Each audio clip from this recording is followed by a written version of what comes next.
Hello friends, welcome to my channel and welcome to my page Babai's lifestyle. তো দেখো কত সুন্দর একটা লোভনীয় খাবার। তো চলো স্টার্ট করি এটা বানানো কীভাবে। এখানে লয়ে এলাইছি কুমড়া বা কুমড়ো, তোমরা যাই কো। আর এখানে লয়ে এলাইছি ডুমু ডুমু করে আলু কাটটা, যতটুক লাগবো ততটুক পরিমাণ, যতটুক লোক থাকে সেই হিসাবে বুঝছা। তো আমি এখানে আলুটা হাফ বয়েল করে এলাম, হাফ না জাস্ট একটা দুইটা বয়েল দিমু, তারপর নামাইলামু। আর এখানে আদা আর লঙ্কা আমি কিছু থেতো করে লাইতেছি। এই যে আলু আমার বয়েল আয়ে পড়ছে, তো আর একটা বয়েল আইলে আমি এটা নামাইলামু। আমি সবসময় আলু রান্না করার আগে বয়েল করে নিই। আর এখানে হলো এলেছি গোবিন্দভোগ চাল, অল্প একটু ধুয়া নিয়ে আনাইছি। তার কড়াইয়ে তেল দিয়ে এলেছি, কড়াইয়ে এখানে তেলটা গরম হয়ে গেছে। এবার চালগুলি দিয়ে এলেছি। এবার হালকা ব্রাউন হওয়ার অবধি চালটারে ভালো করে একটু ভাজ্জালামু। এই যে দেখো চালটা একদম মানে পুরো একবারে গোল্ডেন কালার হয়েছে আর ঝরঝরে হয়েছে চালটা একদম। তো নামাই লাইলাম।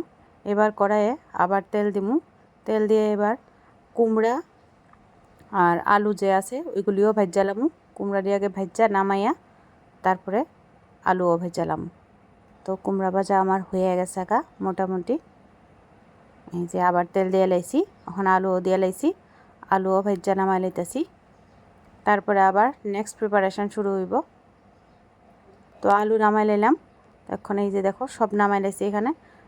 এখন কড়াইয়ে আবার তেল দিয়ে দিছি। এখন এই যে কাজু বাদাম আর কিশমিশ এটি একটু হালকা করে ফ্রাই করে লাম, যে হয়ে গেছে এবার নামাই লাইছি।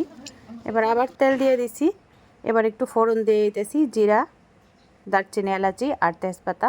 একটু হালকা একটু ফ্রাই হইলে তারপর একটা মশলা বানিয়ে রাখছিলাম, এই মশলাটা দিয়ে দিব আমি।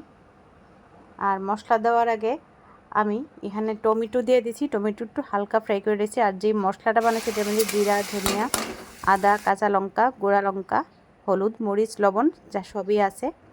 তারপরে গোবিন্দভোগ চাল ভাজাটিও হালকা একটু দিয়ে সেটা ভাজা, তারপর জল দিয়ে দিছি আর একটু ঢাকা দিয়ে দিছি যাতে তেলটা উঠা জায়গা। এই দেখো তেলটা উঠা গেছে এইবার এটার সঙ্গে আমি দিয়ে দিতেছি কুমড়া আর আলু যে ভাজা রাখছিলাম এগুলি, যে ভালো করে নাড়াইয়া চাড়াইয়া খুব ভালোভাবে মিক্স করতে লাগবো। ভালোভাবে মিক্স কইরা এবার পরিমাণ মতো গরম জল দিতে লাগবো, ঠান্ডা জল না, গরম জল। কারণ গরম জল দিলে সবজির টেস্টটা অনেক ভালো হয়। তো ঢাইকা দিতাম, তো আবার ঢাকনা উঠাই রেখেছি। এই দেখো অনেকটাই চালটাও ফিটটা গেছে অনেকটাই সেদ্ধ হয়ে যেতেছে এখন আর ঢাকা দিতাম না, এটা হয়ে গেছে আর ভাজা যে কাজু বাদাম কিশমিশটি এডিও দিয়ে লাইছি, ভালো করে একটু নাড়াইয়া চাড়াইয়া। আর এটা একটু ঝোল ঝোল থাকতেই নামাইতে লাগবো, কারণ নামাইলে আরও টাইনা যাবো এখন এখানে ঘি দিয়া দিলাম একটু, আর অল্প একটু গরম মশলা দিয়ে দিম। এই যে দেখো অনেকটাই টাইনা গেছে যদিও আমি এটা নামাই লেছি, তারপরে অনেকটা টাইনা গেছে যে আমার রেডি কুমড়া আলু দিয়ে সেরা গোবিন্দভোগ চালের রেসিপি। তো রেসিপিটা কীরকম লাগছে অবশ্যই জানায়ও। এটা হচ্ছে কুমড়া আলু বা কুমড়ো আলুর গোবিন্দভোগ চালের রেসিপি।